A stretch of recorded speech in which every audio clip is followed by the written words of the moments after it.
शाळा.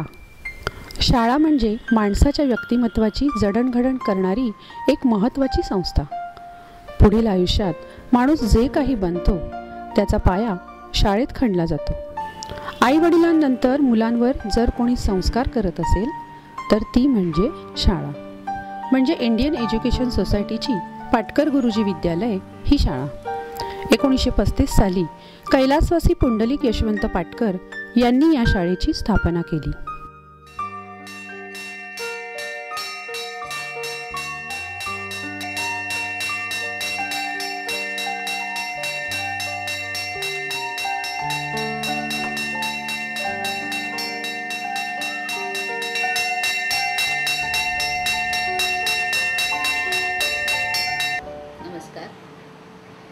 Indian education सोसायटीच्या पाटकर गुरुजी विद्यालयाची मुख्याध्यापिका म्हणून मी आपणाशी काही संवाद साधू इच्छिते.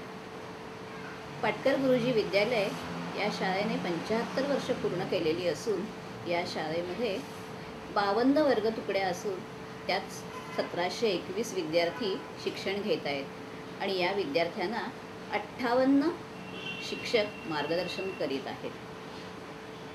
काळाची गरज ओळखून यंदाच्या वर्षीपासून आम्ही इयत्ता पहिलीपासून सेमी इंग्रजी सुरू केलेलं आहे आणि या शाळेमध्ये विविध प्रकारचे उपक्रम राबविले जातात.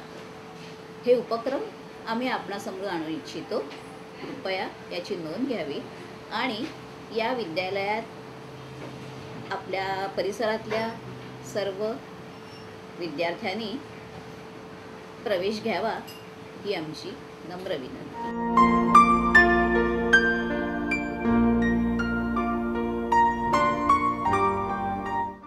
इंग्रजी भाषेचे वाढते महत्त्व व गणित विज्ञान या विषयाचे महत्त्व लक्षात घेऊन आमचे विद्यार्थी कॉलेज जीवनामध्ये मागे पडू नये म्हणून इयत्ता पहिलीपासून सेमी इंग्रजी माध्यम म्हणजे गणित व विज्ञान विषय इयत्ता पहिलीपासून 4थीपर्यंत इंग्रजीत शिकवले जातात. आज आपण सर्वांनी 21व्या शतकात पदार्पण केलेलं आहे. नवीन तंत्रज्ञानाचा आज अध्ययन अध्यापनात उपयोग केला जातो. ही काळाची गरज ओळखून शाळेने या वर्षीपासून प्रत्येक वर्गात DLP म्हणजे दृकश्राव्य माध्यमाचा वापर केला आहे. त्यामुळे विद्यार्थ्यांना विषयाचे आकलन चटकन होते.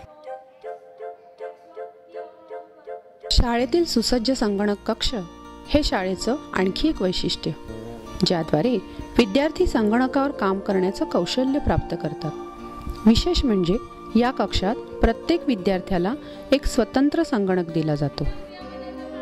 स्कॉलरशिप ही आमच्या शाळेची शान आहे. दरवर्षी 50पेक्षा अधिक विद्यार्थी 4थीच्या स्कॉलरशिप परीक्षेत गुणवत्ता यादीत येतात. अर्थात याचे श्रेय इंडियन एज्युकेशन सोसायटीचे सर्व पदाधिकारी, शाळेच्या मुख्याध्यापिका सौ उल्का चव्हाण, शाळेचे सर्व शिक्षक व कर्मचारी वर्ग आणि विशेष म्हणजे आमचे पालक वर्ग व छोट्या विद्यार्थी यांना जाते. या शाळेचे माजी विद्यार्थीही शाळेला विसरत नाहीत. जे हॉस्पिटलचे डीन व सुप्रसिद्ध नेत्रतज्ञ पद्मश्री डॉक्टर तात्याराव लहाने यांचे सुपुत्र डॉक्टर सुमित लहाने यांनी शाळेत नेत्रचिकित्सा शिबिर घेऊन विद्यार्थ्यांना व शिक्षकांना नेत्र आरोग्य विषयक माहिती दिली आणि जनजागृती केली. मराठी भाषेत एक म्हण आहे, आधी पोटोबा मग विठोबा. पोट भरलेलं असेल तर मुलांची बुद्धीही चांगली चालते. याचा विचार करून आमच्या शाळेने विद्यार्थ्यांसाठी पोषक आहार योजना शाळेत सुरू केली. विद्यार्थ्यांच्या अभ्यासातील प्रगतीसाठीही शाळा प्रयत्नशील आहे. यासाठी शाळेने सर्व विषयांच्या वर्कशीट्स विद्यार्थ्यांना सोडवण्यासाठी दिल्या. वर्कशीट म्हणजे शिकवलेल्या घटकावर मुलांना सोडवण्यासाठी तयार केलेली प्रश्नपत्रिका. यामुळे घटकाचं दृढीकरण होण्यास मदत होते. आज आपण आपल्या मुलांना मराठी माध्यमात का प्रवेश घेतो तर आपले संस्कार, आपली संस्कृती मुलांना माहीत व्हावी म्हणून. असं म्हटलं जातं, संस्कार केले तर संस्कृती टिकेल, संस्कृती टिकली तर राज्य टिकेल आणि राज्य टिकलं तर देश. म्हणून आषाढी एकादशी, गणेश उत्सव मोठ्या उत्साहाने साजरे केले जातात. आपल्या मराठी संस्कृतीची, परंपरेची ओळख लहानपणापासून मुलांना करून दिली जाते. शरीरामाध्यम खलु सर्व धर्म साधनम. शरीर सुदृढ असेल तरच माणूस कोणत्याही कामात प्रगती करू शकतो. अशा सुदृढ आरोग्याचा पाया तयार करण्यासाठी शाळा कवायत व मैदानी खेळांनाही तितकंच महत्त्व देते. यासाठी शाळा आपल्या विस्तीर्ण मैदानाचाही वापर करते.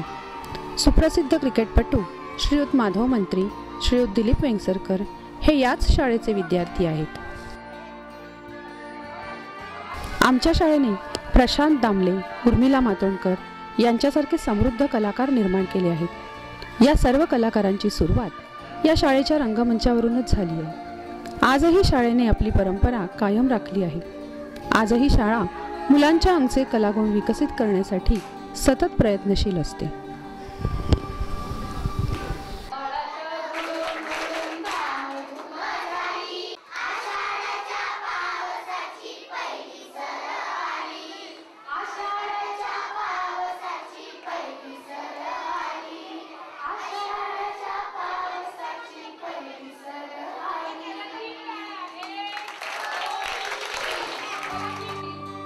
उत्तम कलागुण असलेले शिक्षक उत्तम विद्यार्थी घडवू शकतात. या उक्तीप्रमाणे नृत्य, नाट्य, क्रीडा या क्षेत्रात आमचे विद्यार्थी नावलौकिक मिळवत आहेत. पण आमचे शिक्षक देखील यामध्ये मागे नाही आहेत. गायन व नाट्याभिनय स्पर्धेत आमच्या शिक्षकांनी पारितोषिके मिळवलेली आहेत. या चित्रफितीच्या माध्यमातून आमच्या शाळेत कोणकोणते नवीन उपक्रम राबवले जातात याची माहिती पालकवर्गाला व्हावी यासाठी केलेला हा एक प्रयत्न.